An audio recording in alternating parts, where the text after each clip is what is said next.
absolutely dominated last week. And down goes Zay. Zay just got beamed out of the sky, so it's going to be Saf all by himself now.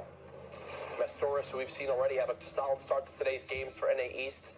Saf 4 limbs up to this point. Remember, it was Zay with 12 plus in that game that they placed second. Saf just trying to spray down these players who are moving out of the zone. A 66, there's the 33 to finish off. Prime has. Even just looking at the feed right now, it's insane. It's up the side of this mountain, Ben. Here we go.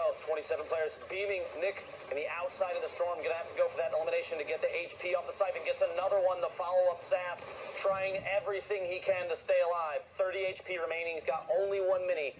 Using the pyramids to block his ascent here up the hill. Some dynamite dropping down behind him, but he is not worried at this point. 70 HP and 25 shield, looking for another elimination if he can find one on his ascent up this mountain.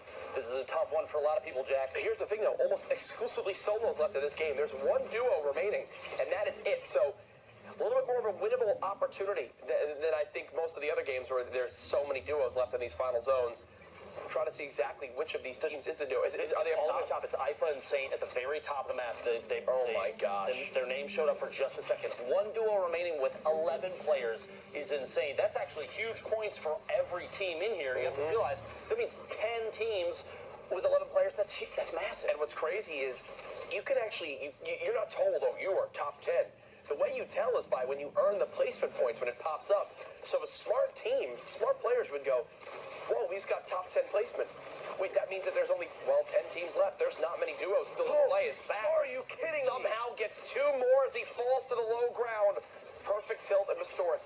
5 total limbs so far. IFA and Saint continuing to beam on down.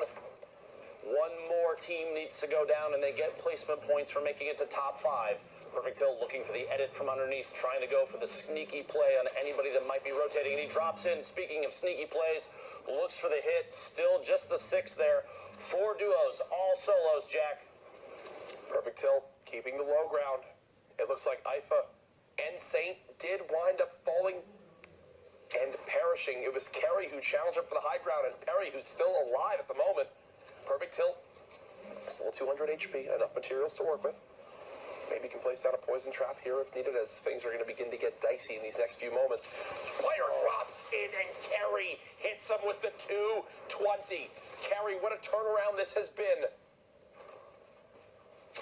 Drops the turret on down to try to stop this dynamite. Void and Genesis stuck in a 1v1, fighting for the high ground. Genesis takes the opportunity to pop a couple minis. Void is full HP, full shield. As he drops in, a 1v1 now versus Kerry, who pays the price down below. 1v1, a top down. Genesis looking for any shot that he can get as he descends in. A little bit of waterfall to stay in the safe zone, but he cannot take any damage to the storm, Jack. Only 6 HP. Oh, this is dead. This is 48 down below for Void. Looking for the hit, and Void stuck out of the zone, pays the price, and Genesis with the victory royale and 2 limbs to go with it. 6 HP in the end. Only